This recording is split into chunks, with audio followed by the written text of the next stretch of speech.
Morning मुलांनो, शुभ सकाळ. मराठी युवक भारती इयत्ता 11वी या पुस्तकाचा आज आपण परिचय करून घेणार आहोत. पहा, हे पुस्तकाचं आहे मुखपृष्ठ. पहिल्या पानाला म्हणतात मुखपृष्ठ. रंगही किती सुंदर आहे आणि चित्रही पहा. ज्ञानेश्वर माऊली, बहिणाबाई, लेखनी आहे, निसर्गाची चित्र आहेत, स्त्रीचं चित्र आहे, पुस्तकं आहेत. या सर्वांचा या चित्रांचा समावेश अभ्यासातील पाठ्यक्रमाशी आहे. असं हे सुंदर पुस्तक आहे. पुस्तक वाचनाकडे तुमचं लक्ष फार कमी असतं आणि पुस्तक घेतल्यानंतर गद्यपद्य आणि इतर साहित्य कधीतरी वाचलं जातं, परंतु या व्यतिरिक्तही पुस्तकामध्ये वाचनासारखं बरंच काही असतं. ते मी आज तुम्हाला सांगणार आहे. पहा, मुखपृष्ठानंतरच्या पानावर मराठी युवक भारती इयत्ता 11वी असं लिहिलेलं आहे. मुखवटे दाखवलेले आहेत. पहा, आनंदाचे, हास्याचे आणि खाली QR कोड दिलेला आहे. पहा, जर तुमच्याकडे स्मार्टफोन असेल तर दीक्षा ॲपद्वारे पाठ्यपुस्तकाच्या या पहिल्या पृष्ठावरील QR कोड यातून डिजिटल पाठ्यपुस्तक पण मिळेल आणि त्या पाठासंबंधित अध्ययन आणि अध्यापनासाठी उपयुक्त असं दृकश्राव्य साहित्यही उपलब्ध होईल. असं महाराष्ट्र राज्य पाठ्यपुस्तक निर्मिती व अभ्यास मंडळ संशोधन पुणे या मंडळाने इथे नोंद केलेली आहे. पुढच्या पानावर पाहूया आपण. यानंतरच्या पानावर दिलेली आहे माहिती की प्रथम आवृत्ती केव्हा काढण्यात आलेली आहे 2019 मध्ये आणि आवृत्ती काढलेली आहे महाराष्ट्र राज्य पाठ्यपुस्तक निर्मिती व अभ्यासक्रम संशोधन मंडळ पुणे. याबाबतचे पाठ्यपुस्तकाचे सर्व हक्क या मंडळाकडे आहेत. नंतर भाषातज्ज्ञांच्या समितीची नावं आहेत. अभ्यास गटामध्ये कोणी काम केलेलं आहे त्या शिक्षकांची नावं आहेत. मुख्य समन्वयक म्हणून श्रीमती प्राची रवींद्र साठे यांचं नाव आहे. संयोजन कोणी केलं आहे, चित्रकार कोण आहेत, मुखपृष्ठ कोणी तयार केलं, अक्षरांची जुळणी, निर्मिती कोणी केली, कागदाची प्रत काय आहे, मुद्रणाचा आदेश, मुद्रकाचं नाव आणि प्रकाशकाचं सुद्धा नाव दिलेलं आहे या पानावर. आणि पुढच्या पानावर दिलेलं आहे भारताचं संविधान, जे तुम्ही शाळेमध्ये नेहमी म्हणता, तुमचं पाठ पण झालेलं आहे. ते भारताचं संविधान दिलं आहे. त्याच्या पुढच्या पानावर घेतलेलं आहे आपल्या भारताचं प्रिय असं राष्ट्रगीत आणि प्रतिज्ञापन. हे पण तुम्हाला माहिती आहे, पाठही आहे. त्याच्या पुढच्या पानावर घेतलेली आहे प्रस्तावना. इथे सर्वात प्रथम इयत्ता 11वीच्या वर्गामध्ये तुमचं सर्वांचं स्वागत केलं आहे आणि भाषा आणि जीवन यांचा अतूट संबंध आहे. महाराष्ट्राची राजभाषा मराठी, ती आपल्याला जवळची आहे, त्यामुळे ती शिकणं गरजेचं आहे. आपल्याला बोलायला येतं, पण तिचा वापर व्यवस्थित करता आला पाहिजे. म्हणजे व्यवहारामध्ये तिचा उपयोग करता यायला हवा. आणि यासाठीच इथे सांगितले आपल्याला की मराठी विषयाकडे विषय म्हणून न पाहता एक भाषा म्हणून पहा आणि भाषिक कौशल्याच्या दृष्टीने समृद्ध व्हा. आणि त्यासाठी हे उपयुक्त ठरणार आहे पुस्तक फार आपल्याला. या पाठ्यपुस्तकाची रचना 5 भागामध्ये केलेली आहे आणि अतिशय उपयुक्त आणि सुंदर रचना केलेली आहे. या पुस्तकामुळे काय काय घडणार आहे तर जीवनातील आव्हानं पेलण्याची, प्रेरणा मिळण्याची ताकद मिळेल. तसेच या पाठ्यपुस्तकातून विविध प्रकारचे साहित्य प्रकार तुम्हाला माहिती होतील. तसेच जुन्या नव्या साहित्यिकांची लेखनाची शैली कशी आहे हे तुम्हाला कळेल. आणि मराठी साहित्य, मराठी भाषा किती श्रीमंत आहे, ती श्रीमंती आपण पाहू शकू. साहित्य प्रकार म्हणून नाटकाचा आपल्याला परिचय करून घ्यायचा आहे आणि दृकश्राव्य साहित्य प्रकार म्हणून याचा आपण अभ्यास करूया. या अभ्यासातून आपल्याला छंद आणि व्यवसाय या दोन्हींचाही लाभ घेता येऊ शकतो. अशा कलाकृतींचा आस्वाद आपण घेणार आहोत. तसेच व्याकरण घटकांची मांडणी अतिशय सुंदर केलेली आहे. व्याकरण कठीण वाटतं, पण असं नाही आहे. थोडंसं लक्ष दिलं की नक्कीच जमेल. व्याकरणाचे सोपे प्रकार आहेत. उपयोजित लेखनामध्ये आपल्या आजच्या काळाला अनुसरून असे घटक तिथे समाविष्ट केलेले आहेत की ज्यातून तुम्हाला व्यावसायिक संधी नक्कीच मिळू शकतात. विचारशक्ती, कल्पनाशक्ती, सर्जनशीलता यांच्या विकासाची संधी या भाषा विषयाच्या अभ्यासातून नक्कीच मिळेल. तसेच वेगवेगळ्या प्रकारच्या कृती, गद्य आणि पद्य इतर घटकांखाली दिलेले आहेत. त्यातून भाषिक आकलन तर होईल, भाषिक कौशल्यही विकसित होतील. तसंच पाठ्य घटक जे आहेत त्याच्याशी संबंधित QR कोड आत्ताच सांगितल्या त्याप्रमाणे तिथे पण अधिक माहिती उपलब्ध होईल. भाषा विषयाचं मूल्यमापन करताना आकलन, उपयोजन, स्वमत, अभिव्यक्ती याकडे थोडंसं लक्ष मात्र द्यावं लागेल. त्या दृष्टीने पाठाखालच्या कृती सोडवल्या की तुम्हाला अतिशय मार्गदर्शन छान होईल. वाचत रहा, व्यक्त व्हा, लिहिते व्हा. उज्ज्वल यशासाठी तुम्हा सर्वांना खूप खूप शुभेच्छा. यानंतरच्या पानावर घेतलेलं आहे भाषाविषयक क्षमता. प्रथम भाषा मराठी. 11वीच्या विद्यार्थ्यांच्याकडून कोणत्या भाषाविषयक क्षमता अपेक्षित आहेत किंवा त्या विकसित झाल्या पाहिजेत त्याचा थोडक्यात आपण आढावा घेऊया. भाषाविषयक क्षमता आहेत श्रवण, संभाषण, वाचन, लेखन की ज्यावर तुम्हाला मौखिक परीक्षा किंवा तोंडी परीक्षा द्यायची आहे.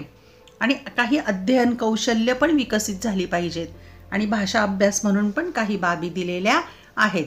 या क्षमता नक्कीच या पुस्तकातून विकसित व्हायला मदत होणार आहे. हेच सांगितलेलं आहे वेगवेगळ्या क्षमता.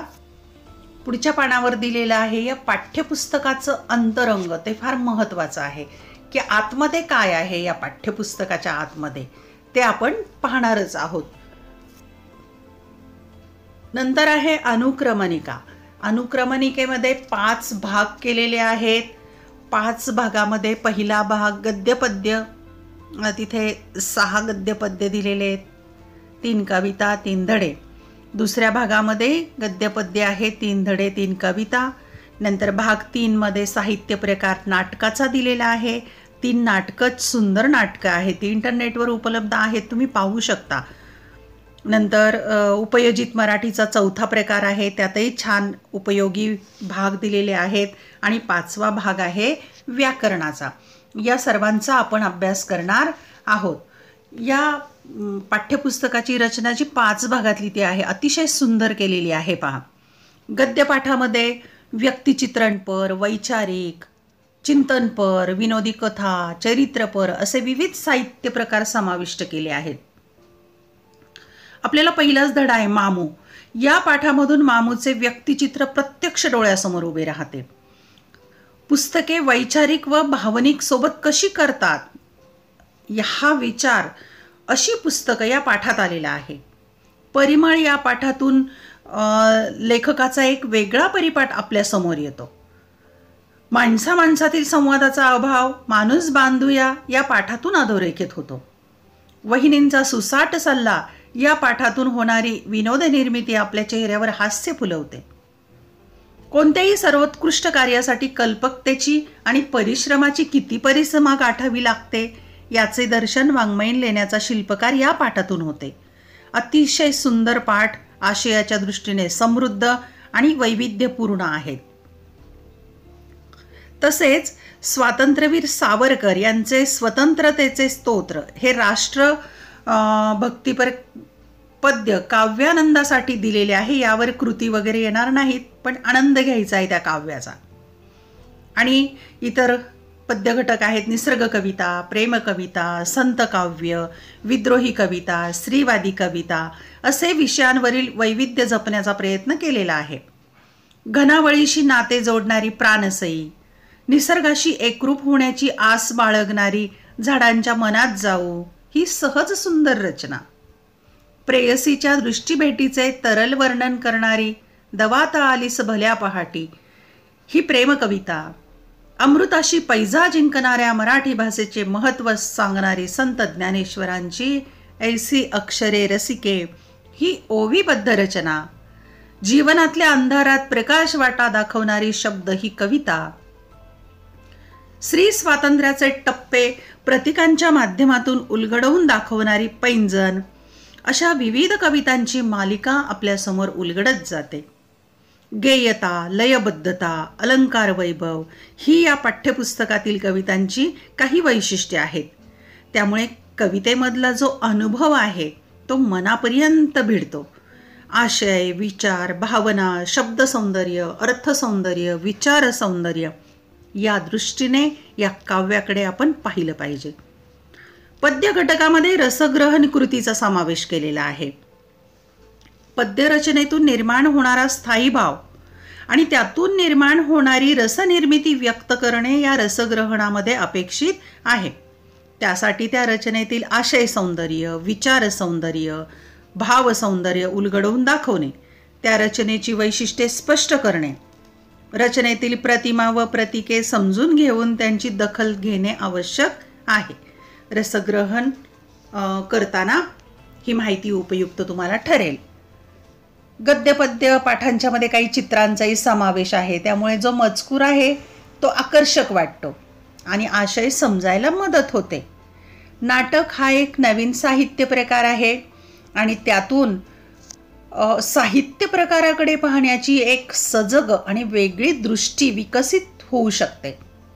या साहित्य प्रकाराची व्याप्ती तशी मोठी आहे, पण 11वीच्या मुलांना काय आवडेल, काय रुचेल, काय पचेल या दृष्टीने नाटक म्हणजे काय, नाट्य म्हणजे काय, संगीत नाटक, प्रायोगिक नाटक, व्यावसायिक नाटक याविषयीची ओळख करून देण्यात आली आहे आणि 3 नाट्य उतारेही देण्यात आलेले आहेत.